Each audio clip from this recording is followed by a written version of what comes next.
Lionel Messi the greatest captain. Football ইতিহাসে এমন captain দ্বিতীয় আসেনি। এই ভিডিওতে তার স্পষ্ট প্রমাণ পাবেন। পুরো ঘটনা জানার পর আপনিও বলতে বাধ্য হবেন মেসি ফুটবল মাঠে এক অনন্য এবং অদ্বিতীয়। চলুন এই ভিডিওর আলাপে আসা যাক।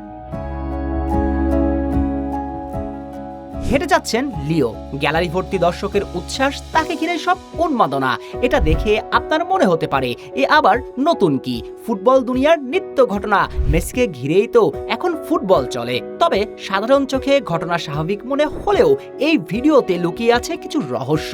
ফ্রেন্ডলি ম্যাচে হন্ডুরাসের বিপক্ষে মাঠে ছিলেন না ফুটবল জাদুকর, মাঠের বাইরে বসে দলের জয় দেখেছেন। তবে ম্যাচ শেষে মেসি প্রবেশ করলেন মাঠে। প্রতিপক্ষ ফুটবলারদের সঙ্গে সব আয়োজন শেষে লিওনেল মেসি যখন ড্রেসিং রুমের পথ ধরেছেন, ঠিক তখন অন্যরাও থেমে গেলেন। সবাই ক্যাপ্টেনের পিছন থেকে হাঁটতে শুরু করলেন। ড্রেসিং রুমে যাওয়া পর্যন্ত একজনও মেসির সামনে বা মেসির পাশাপাশি দাঁড়িয়ে যাননি।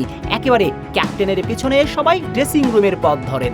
অথচ এই ম্যাচে মেসি খেলেননি, আর এই ম্যাচে আর্জেন্টিনার অফিসিয়াল অধিনায়ক তিনি ছিলেন না। কিন্তু ম্যাচ শেষে এই কিংবদন্তির জন্য সকল শ্রদ্ধা, ভালোবাসা।